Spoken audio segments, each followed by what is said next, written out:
some more.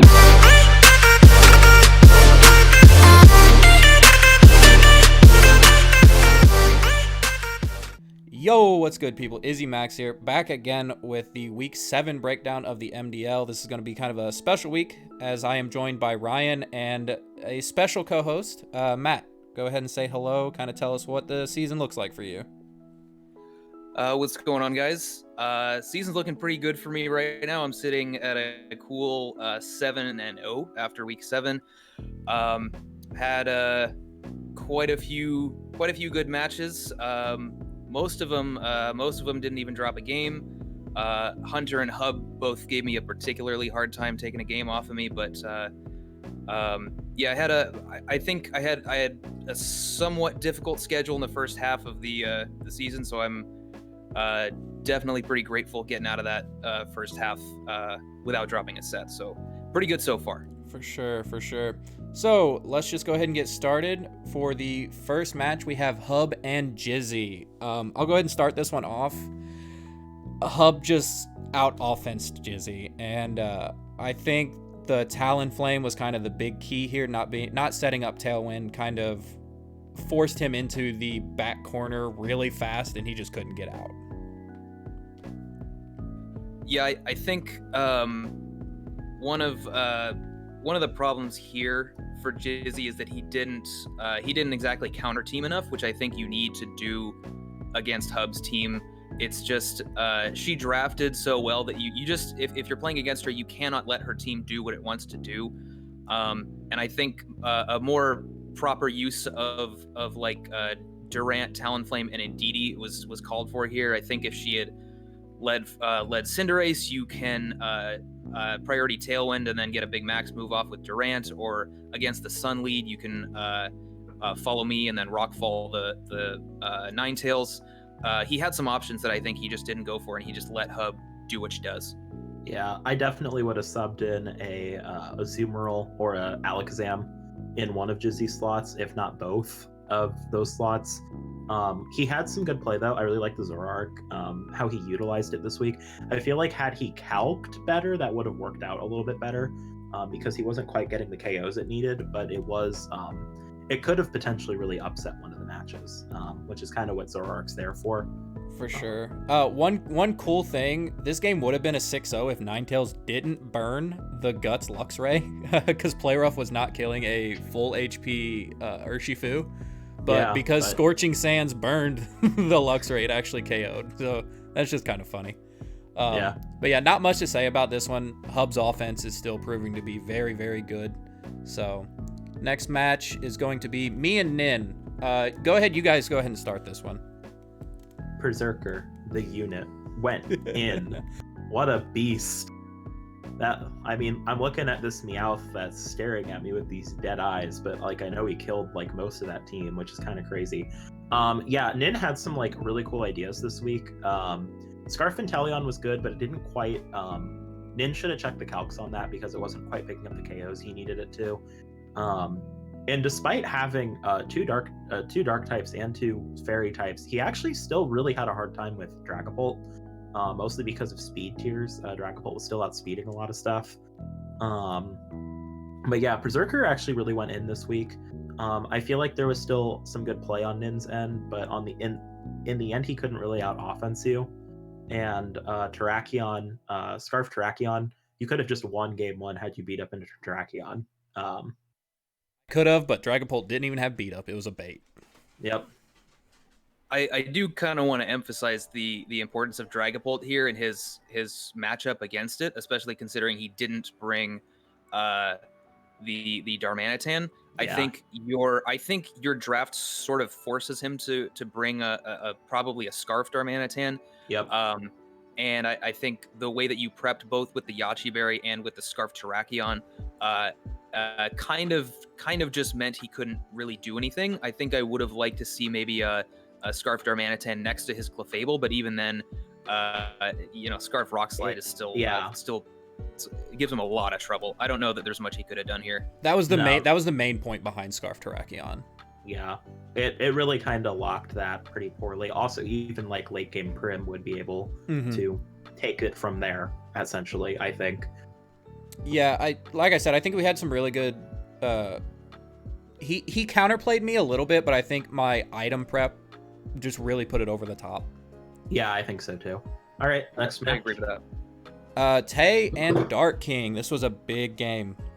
Yeah, big win For sure. for Dark King. For those of you that are looking at this going, why does Slowbro have 4 kills? Slowbro kind of came in late game and used Psychic to kind of pick off and finish off targets.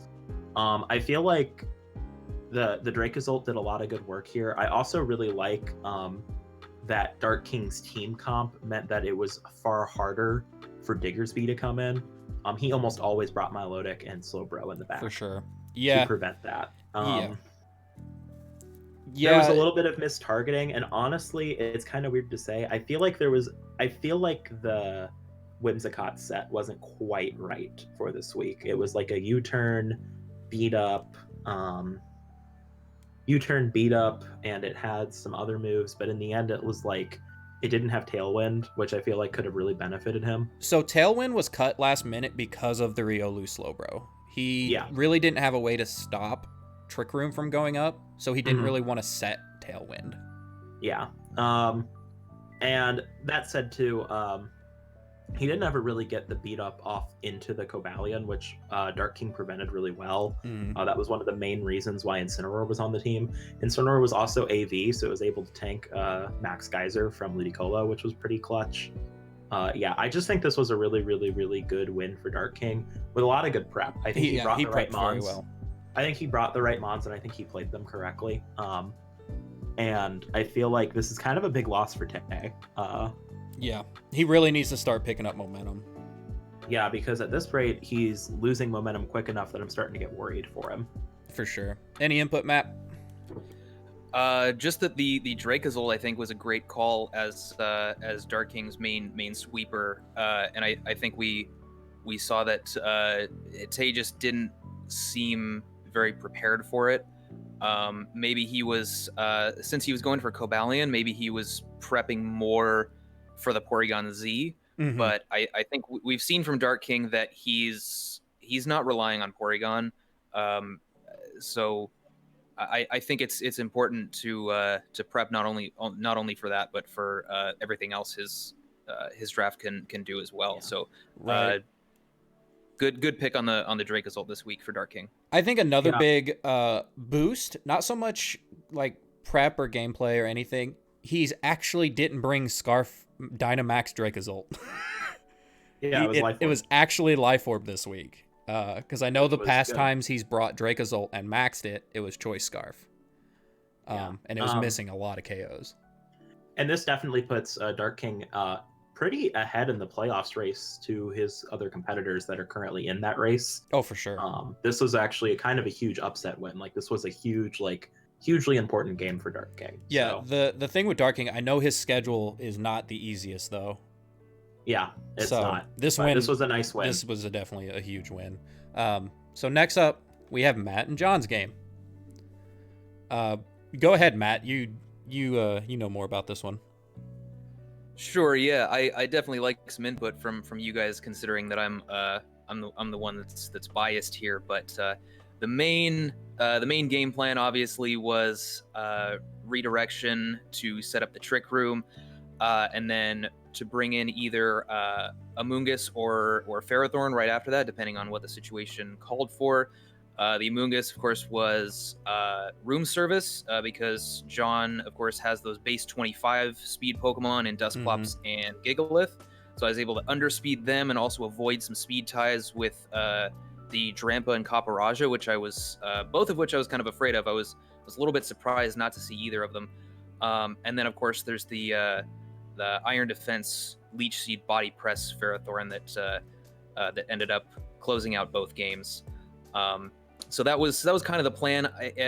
My alternate plan, if that didn't work out, was to switch to Nasty Plot Rotom mode. I actually did have Hydro Pump on it this week, so I was hoping to maybe follow me, Nasty Plot, and then get Barraskewda out, ideally under rain, just in case he had like a weird Choice Scarf Pokemon, like a He did. Scarf. Yep. He did. Yeah, Which- I think it was Scarf Roserade. I'm pretty sure.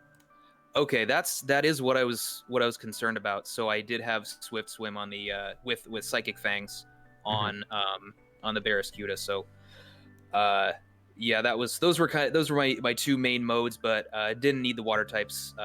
The Trick Room mode ended up working out pretty well. So one of the main things, and this is when I played you, this was a problem I had as well. You are starting to kind of pivot more into support Togekiss, but Yeah, sort of, yeah. I brought support 4 times and offense 3 times. So yes, and I think that is one of the biggest, I guess, leg ups you have on your opponents, because if they prep for offensive Togekiss, everything else just goes in. But if they prep for support Togekiss just kind of freaking sweeps. Right. Right, exactly. I think one of the best parts about having the option for support Togekiss is that I think against a lot of teams, maybe teams that where their only redirection is Rage Powder, it's pretty safe to like go for a safety goggles and be able to avoid that. But when you have 2 redirectors, one of which can go bulky supportive, and it doesn't care if you have safety goggles or not, it kind of nullifies the usefulness of that item a little bit too. Yeah, and I looking at what John brought, I feel like he might have kind of guessed that it was going to be support Togekiss. Yeah. Which I think is smart. I think he kind of called that correctly. For sure. Hatterini, I think, was a good bring on your end, Matt. I even like John Boy was messaging me during his prep. I didn't really help him out or anything, but he mentioned Hatterini at one point being a concern, and then here it is. The other thing of note to me is that the Ferrothorn really managed to maintain that like late game stall, but had he been mixed Arcanine, which I know he was thinking about, I know he was thinking of doing Overheat or Burnout on that Arcanine, that actually really could have secured him a win, I think. So I think this was kind of close. I also really like he was running Petal Blizzard Roserade with the Gigalith, Yes, which is so cool. That's a tech he hasn't shown yet, but it's neat to see Gigalith putting it. I've been shocked at how much work Gigalith has put in over the course of the season. For sure, it's been a really good mon for him. Yeah, even here it got a lot of kills. Yeah, so that's kind of my comments. It's a good win for you. Definitely, I feel like this is a game where I feel like John Boy was so close to winning. Like, yeah, he was right on the cusp of getting that W, but unfortunately, it didn't play out that way. For sure. Yeah, he definitely had me concerned. One other thing I actually want to say about his draft is that like a lot of drafts you can kind of there are certain modes that you might want to prep for, and certain Pokemon on some drafts that maybe you don't necessarily ignore them, but you can kind of reliably deal with them even if you don't prep for them super hard. Yeah. John Boy's draft is not really one of those. It's one of these drafts that every single slot requires some significant amount of attention. You have to kind of prep for everything. Yeah. And I think more than most other opponents so far, I was really uncertain of what I was going to see in team preview with him. Yeah, that was the same with me when I played him, and he ended up bringing the Jellicent Blastoise, and it just put me on the back foot from the beginning. Yeah, he's a really good player, and I think that team versatility and that wild card factor to his team has really played off well over the course of the season. Matt, you don't really know him. Me and Ryan do. He's very analytical, so it definitely fits with what he's doing. Yeah. Okay. Yeah, that makes sense. Next up, we have Hunter and C-Rad. Big win for C-Rad. Big win for C-Rad. This game, I was talking about it before we started recording, ended up being a little weird because it ended in, there was a weird timeout issue that had to be kind of replayed. But looking at the results, it's kind of, I think, what all three of us kind of expected. Yeah, so even if it timed out, because they didn't get the league card that said who won, I commented offhand, just based on base HPs of Mons that C-Rad had, he probably still won. All of his Mons had higher base HPs overall, And I'd imagine in the late game he probably had like Core, Porygon, or Slowking in the back, which are all like pretty high HP mons compared to what base HP mons compared to what Hunter has. For sure. So like that's definitely still a factor, but still C-Rad seems like he did really well. Rhyperior went in again. We're seeing Alcremie go in, which is really, really cool. Heck yeah. That made my day when I seen that he brought Alcremie again. Yeah, Alcremie's so cool. That said, though, to me, this is a pretty big win for C-Rad because it's helping secure him a little bit higher of a placement for the season, and it feels like kind of a big loss for Hunter. Like, I don't think he's out of the playoff race yet, but he is like right on the edge. Yeah. Of maybe being out of it. Like he's getting kind of to a desperate point, I think. Yeah, he really needs to start picking up some wins. Especially with Dark King's win this week over Tay, be pretty big for for Dark King's chance at getting into playoffs. So. Yeah, for sure. Looking at the teams that they brought though, I was kind of surprised not to see both Conkelder and Scrafty. That is one thing that I will say I was very surprised to not see. Granted, I understand why he brought the double water for the Rhyperior, but I think Conkelder would have gave you a little more stay with what was brought. Yeah. Any input from you, Matt? I think the Scrafty does make sense here, especially if you're not going to bring both fighting types.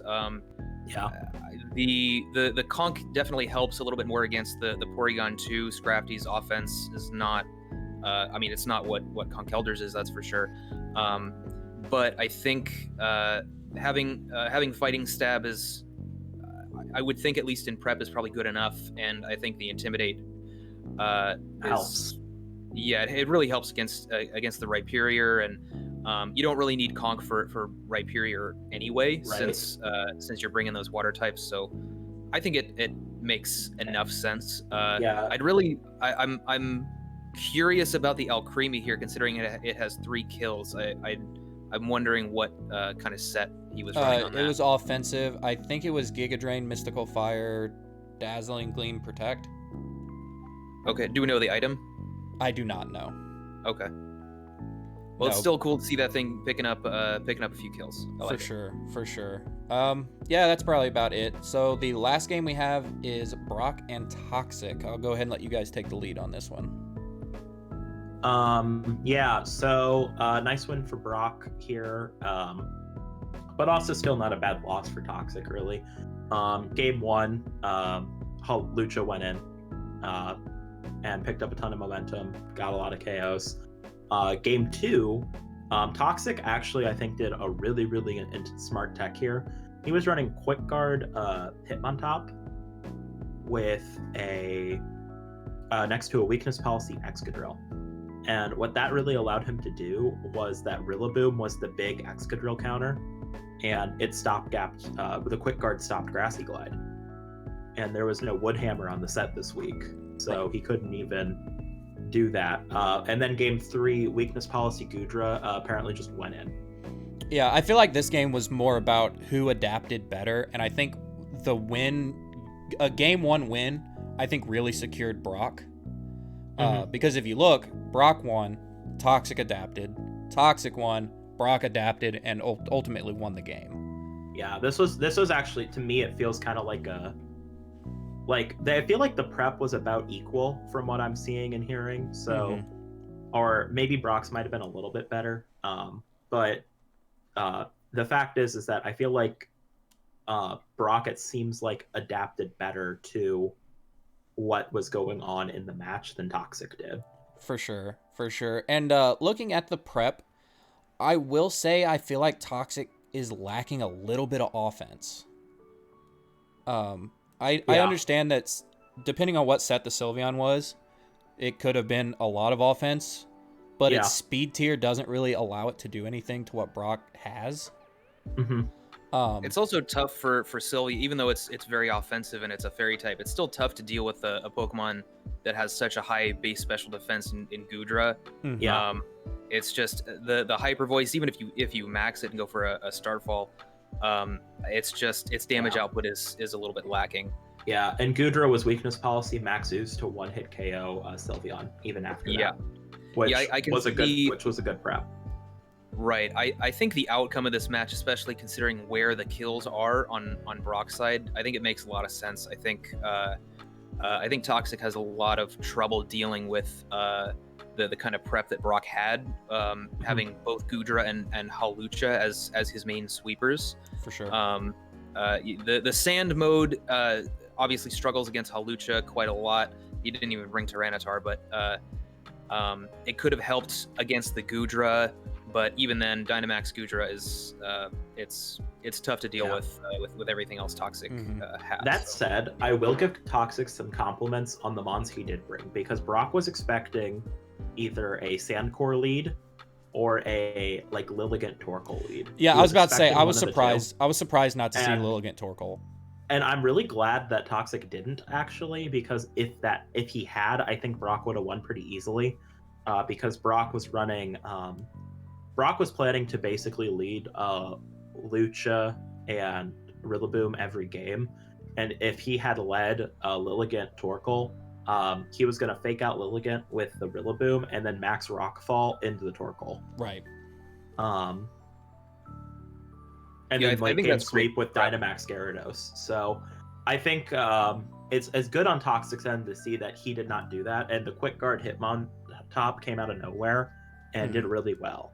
This is a good that's good to hear and see. So I also think against a Lilligant Torkoal lead, there's Brock just wins with a Dynamax Sapsipper Gudra. There's nothing those two can do against a Gudra. Yep. Not really.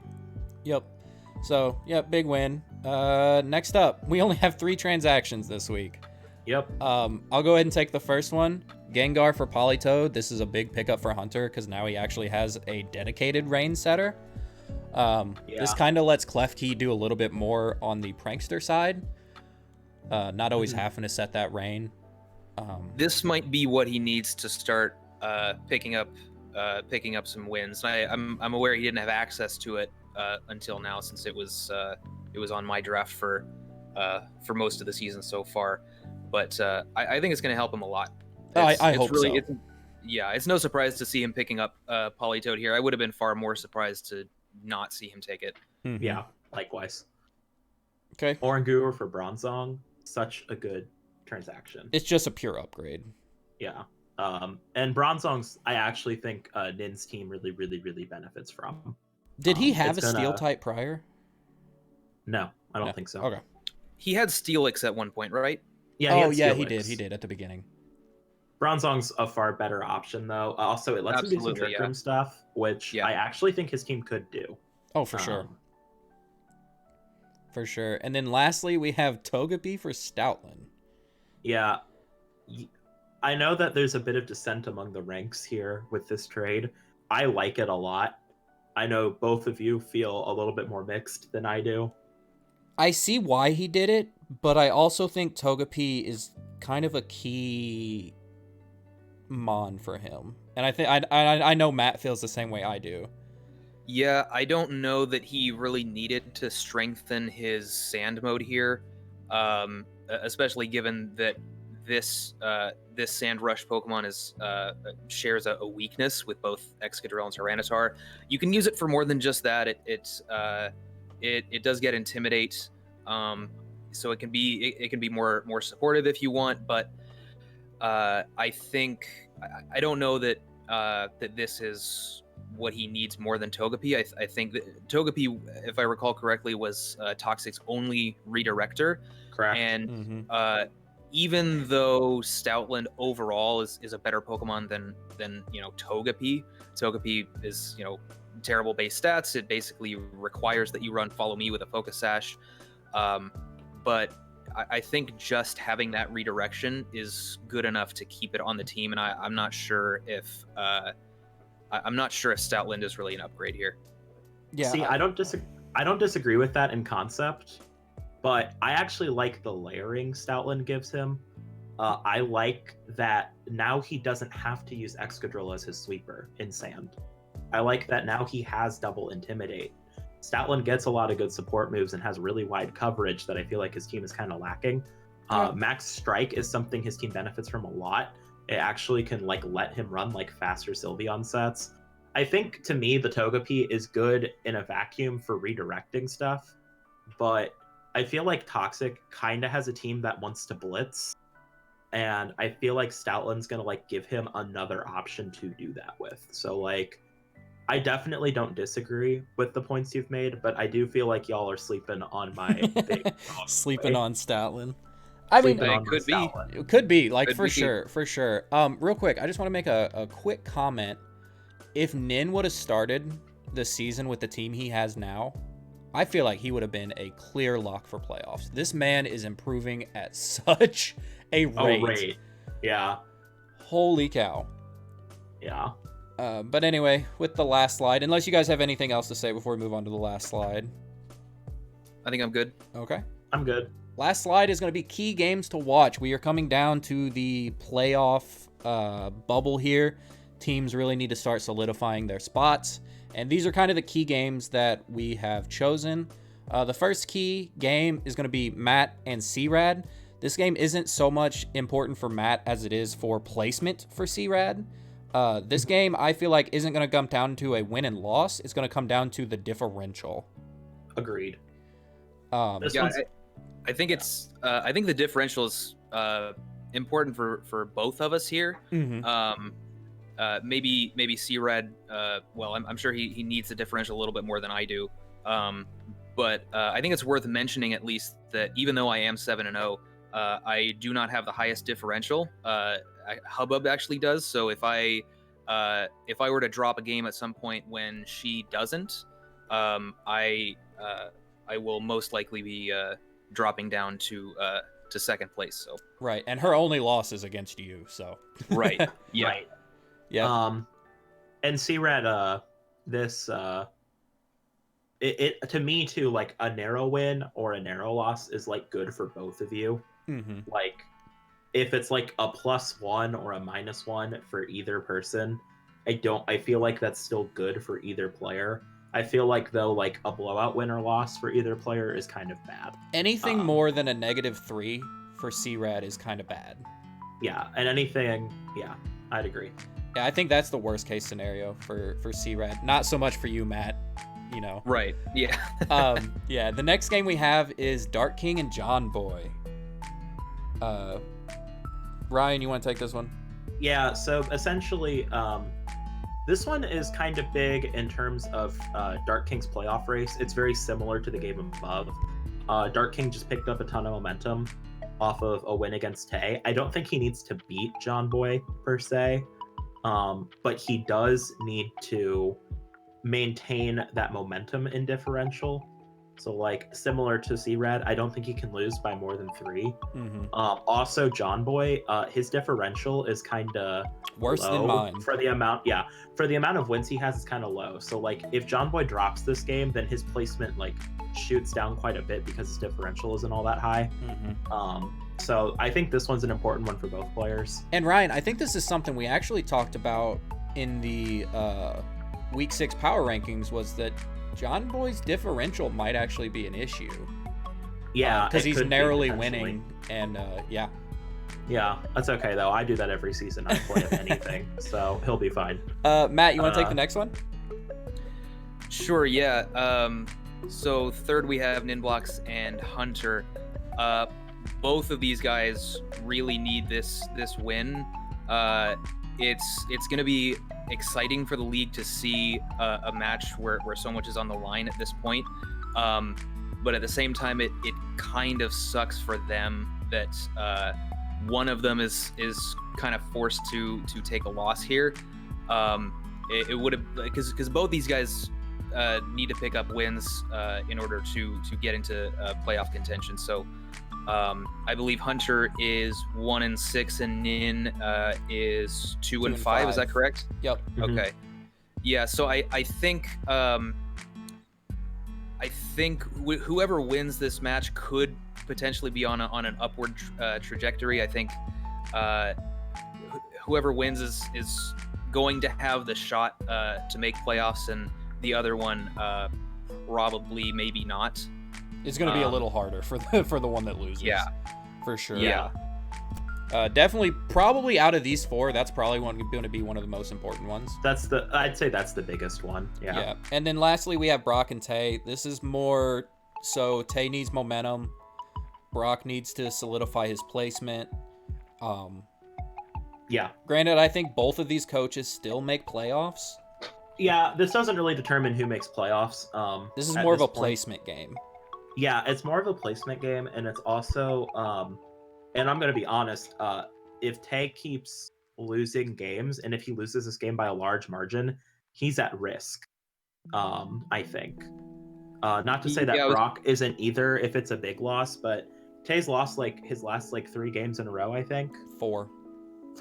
And if he loses to Brock, that's a 5th loss, which is kind of a big deal. And Brock's actually been picking up momentum. Yeah. So yeah, for sure. Yeah, I was gonna say this game screams momentum to me, especially particularly for Tay, because Tay started so strong, and he's just been on a pretty hard losing streak as of late. So I think if he can break that, he'll be in good shape, and he won't have to worry about being at risk for not making playoffs. Right. And I feel that loss streak. I was on a 3-game loss streak before I won 2 in a row. So I definitely feel what Tay's going through, like, for sure. Yeah. That said, Brock's my dark horse, so I want him to win. For sure. All right, any last words from you guys before we wrap it up? I think that does it for me. Okay, Ryan? Yeah, thanks for coming on this week, Matt. Yeah, thanks for having me. Yeah, sure. I'm the co-host, so, having a third guy here is nice. For sure. But without further ado, I will see you guys in the next one. Peace.